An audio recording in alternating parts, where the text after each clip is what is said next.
G'day, welcome back to the 40 channel. So, we've got this auxiliary fuel tank that came out of the troopy that will be perfect for a long drive for a drought. Now, you've heard me talk about long drive for a drought. What it is, it's a fundraiser to raise money for farmers that have been in some type of disaster, whether it's floods, droughts, and COVID destroying tourism in these small remote towns, all in outback Queensland. It's going to be an absolute ripper of a trip. Now, this fuel tank was in a bad way inside. All rusty, the fuel inside was just black and sludgy, really bad way. I'm going to show you how we saved the fuel tank.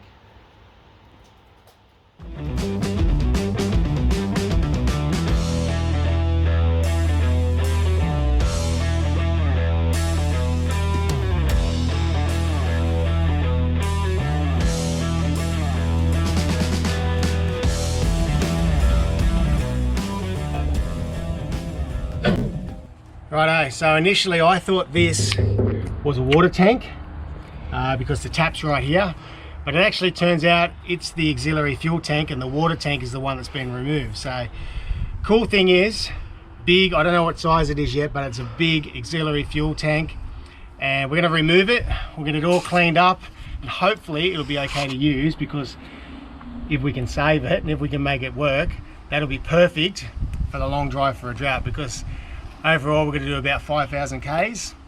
So if we can get fuel cheap in some places, well, it'll make life a little bit easier. Anyway, one more bolt to go. I'm going to get Jack to help me, and hopefully it won't land on my head. Get it? Just hold all that, support all that. You got it? Yep.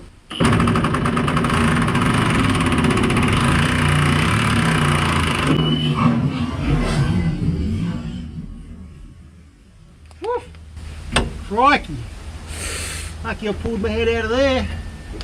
Oh. What happened to you holding that up? Holding this side. Pull it out. Oh, it's just sitting on the spring. There you go.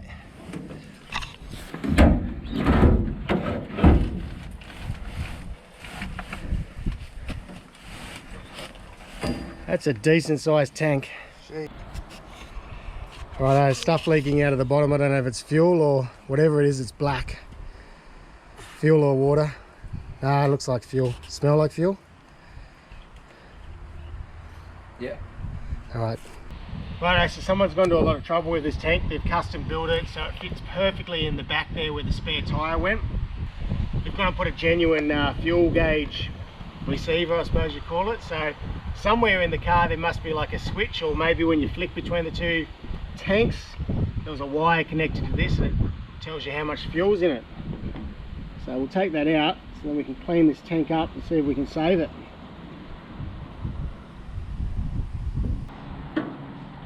Oh, looks pretty rusty.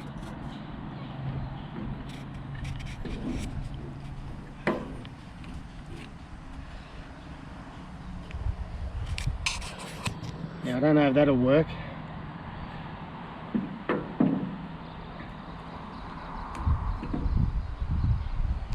Inside the tank looks pretty rusty too, so it's not a good thing, because I don't know.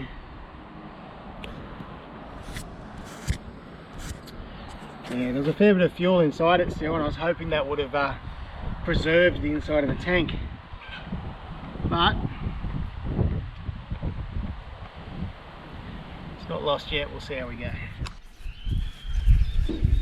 Righto, the fuel tank, as you saw, we ripped it out with Jack, nearly dropped it on my head. Now I've sandblasted and painted the outside of it just because I had a bit of spare time, but the inside of it is really badly corroded. So much so that if you flick it around, fine rusty dust just floats up through all the holes. So we're going to try a process and try to clean it all out and see if we can save it. So the first thing we're going to do, pour in some degreaser.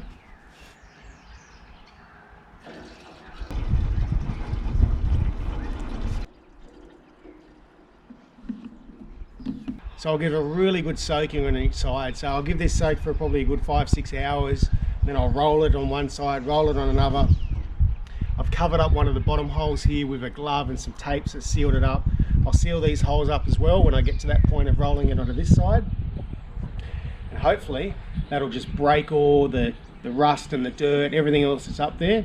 And then once we've flushed all that out, then we'll put in some rust remover just to eat away any of the rust to take it back to bare steel. Anyway, I'll see you back in a few days' time, hopefully.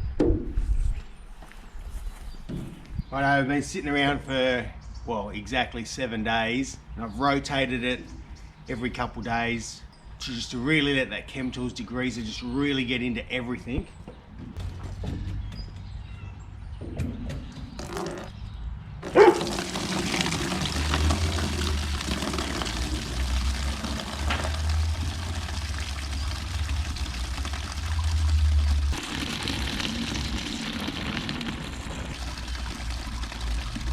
Wow. Someone's put chocolate milk in my fuel tank. Just gonna flush the whole thing out with water now. Hopefully all those other little crunchy chocolate chips in there will just wash out. There's baffles all through this, so it's a little bit tricky.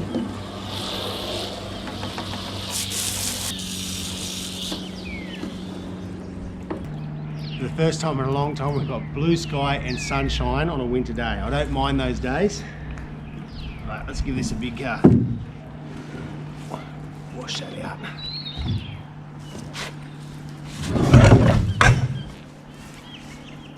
I'm having a lot of trouble with this, aren't I?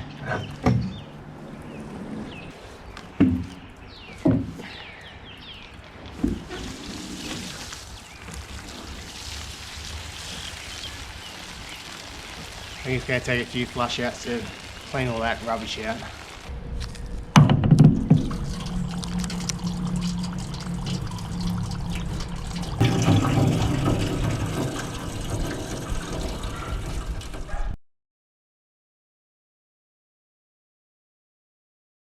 Righto, now I was looking at those fuel sealing systems that you pour in and you mix around.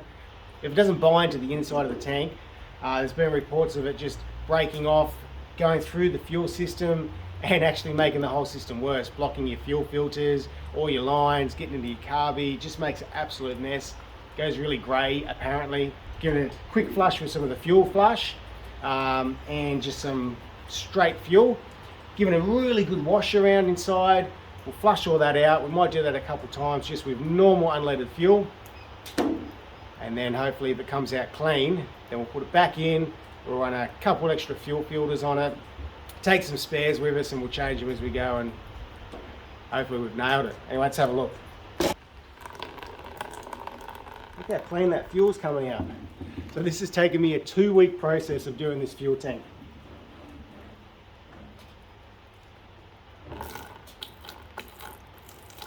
That fuel is coming out clean as. That's awesome. So I've only flushed it out twice already. So this is the second time. And the first time was a bit dirty, second time it is coming out clean as. I'm super happy with that. The inside of this looks really, really good. I'm pretty confident we've saved this fuel tank. Righto, that's it. So, the tank is clean. So I'm super confident that the Chem Tools products have brought it up clean enough and we've saved this tank that we'll be able to use it in the troopy, especially for this 5,000k trip that we're going to be doing for a long drive for a drought. Now 5,000k's includes my drive up there and my drive back. So as I said before, I wasn't keen on using one of those tank sealers. I haven't heard really good reports about them. This way I've pretty much just got clean metal. It's been flushed out a number of times. This process was a 2-week process, so it was a long process. I didn't film much of it, I just got all the little important snippets in the meantime while doing all the other stuff in the background with the troopy. So, hey, if you've got any comments, feel free to share them. There's heaps of different ways that people are being able to save fuel tanks. We're going to be running an extra 2 fuel filters just from this tank one alone, and we're going to take extras with us just in case we need to, just in case there's any other residual stuff that we didn't see flushing out. But on the final flush, the fuel came out super clean. So I'm absolutely stoked. So guys, thanks so much for watching. Thanks for your support. Feel free to leave a comment down below. I'm sure there'll be some different ideas out there of how you guys have saved fuel tanks. And yeah, until next time, take care of yourselves.